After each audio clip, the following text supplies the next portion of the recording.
Hello, wonderful ladies and gentlemen, and welcome back. The essential question for this lesson is, how is theme manifested in literature?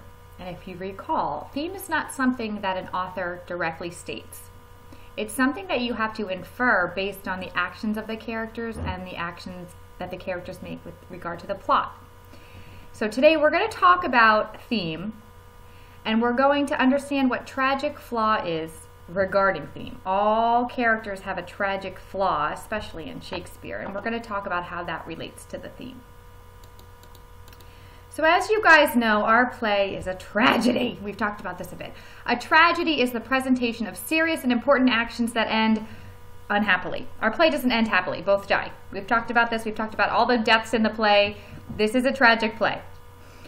A tragic hero is the character or characters who have personal failings that lead to their downfalls.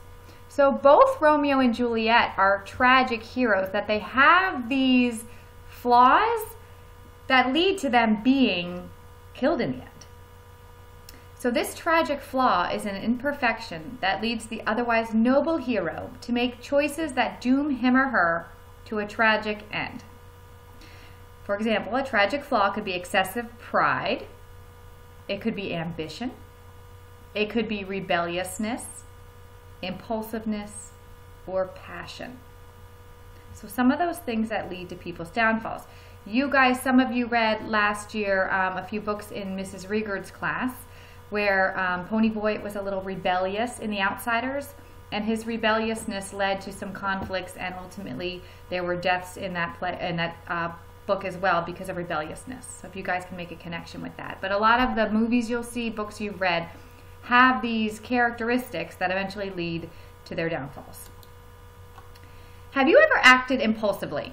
And by impulsively, I mean without fully considering the consequences. I do it all the time. I eat chocolate. I stay up too late. I don't do what I'm supposed to be doing sometimes.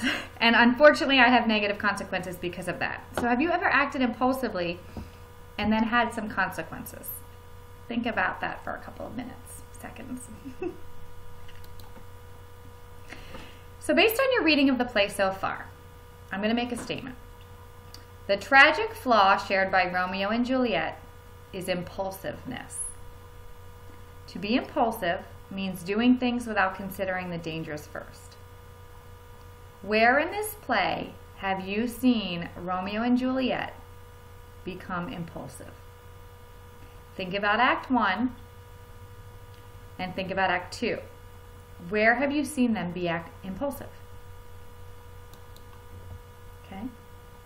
I want you to think of some examples that show this impulsiveness on both of the characters' parts. What are they doing without thinking? Okay? We have impulsiveness between Samson and Abram and Gregory. I bite my thumb at you, you bite your thumb at me, and then it erupts in what? An argument. Out comes the prince, and he says anyone who fights anymore is going to be killed. So these two are acting impulsive. They're just kidding around to begin with, but then it leads to the prince coming out and really getting angry, pulling aside Capulet and pulling aside Montague. We have Romeo who says, "Did my heart love till now? Forswear at sight, I never saw true beauty till this night." This is what he says when he goes to the the Capulet party and sees Juliet. Well, guys, what happens in the opening scene? We know that Romeo's in love with Rosamond. So now he says, wait, back up. I've never seen pure beauty till now. Well, you were just mourning over Rosaline.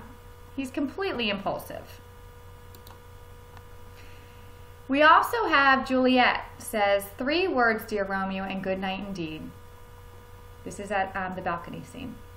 "If that thy bent of love be honorable, thy proposed marriage, send me word tomorrow, by one that I'll procure to come to thee, where and what time thou wilt perform the rite, and all my fortunes at thy foot I'll lay, and follow thee, my lord, throughout the world." She says, if you ask, I'll marry you tomorrow. Remember, they haven't even known each other, guys, for 4 hours. It's been very quick.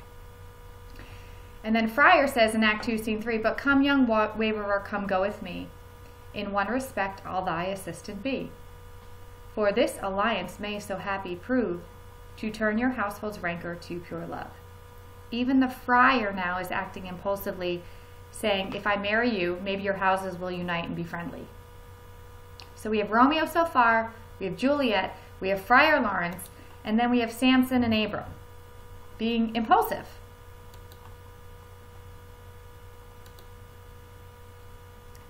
Food for thought is, how long have Romeo and Juliet known each other? Do you think this is cool? Do you think they're wise to get married so quickly, or not so wise? Okay. Pause there. So we've seen some impulsivity throughout the play. That is their flaw. Both of those characters and many others exhibit impulsivity. They're not thinking through their decisions, and they're going to have dire consequences. Now, switching gears, theme is a universal truth explored in a piece of writing. It's a message that makes the reader think about life, human nature, or how the world works. The author will not tell the reader the theme in a single sentence. You have to kind of uncover it. There are some examples of common themes here. Man is man's worst enemy. Good is stronger than evil. A person grows by facing obstacles.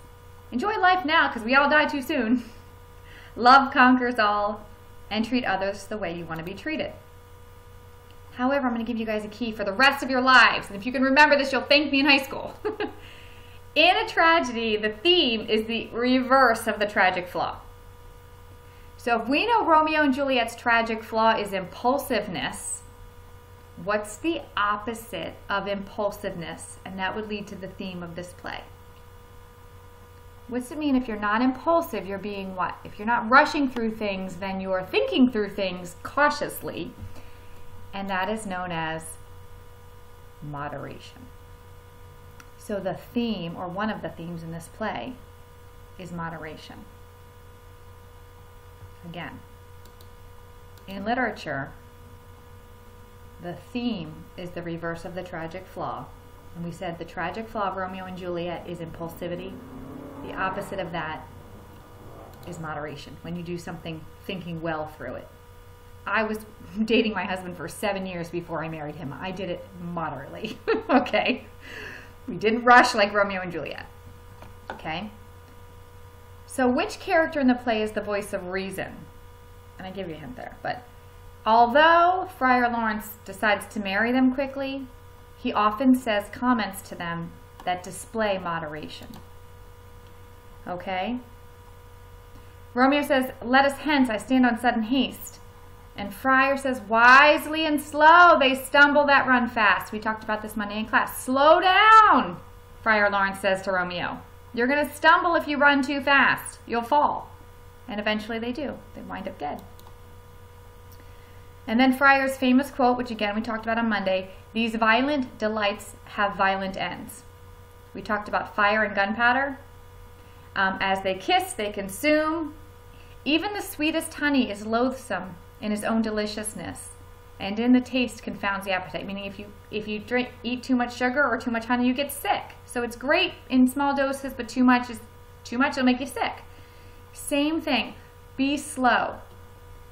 Love moderately. Long love does so. If you want this to last forever, love slowly. Too swift arrives as tardy as too slow. Don't do it too quickly. Okay? So, we know now one of the themes in the play is moderation. We now know their tragic flaw is impulsivity. They are rushing, rushing, rushing.